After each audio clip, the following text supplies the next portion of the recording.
Oh, it is cold today.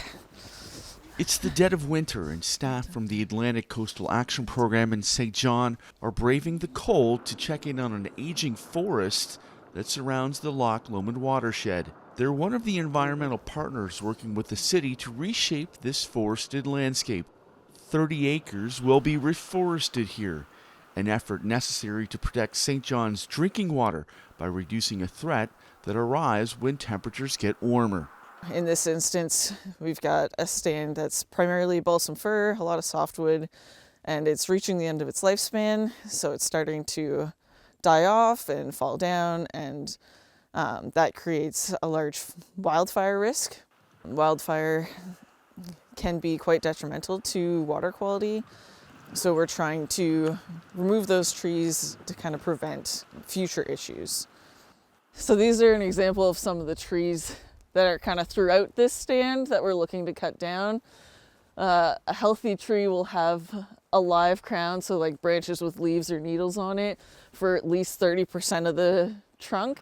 So what's being done here is called a variable retention harvest. 60 to 80% of the trees will be cut depending on the area. And then the ones that are being left are the hardwoods and the good quality trees.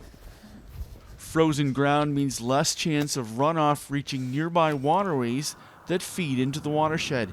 ACAP has been monitoring nearby streams for the last month, so it has a measured baseline before the work starts.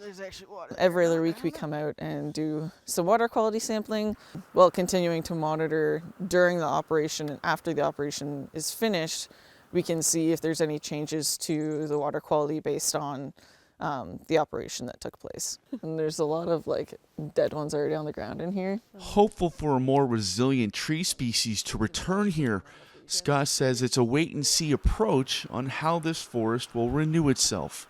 After the harvest is finished, we'll be keeping an eye on it for the next few years to see what regenerates at this site. If it comes back naturally with species that are something that we're looking for, then we'll leave it. But if it doesn't, then we will think about planting it within a year or two, depending on what shows up.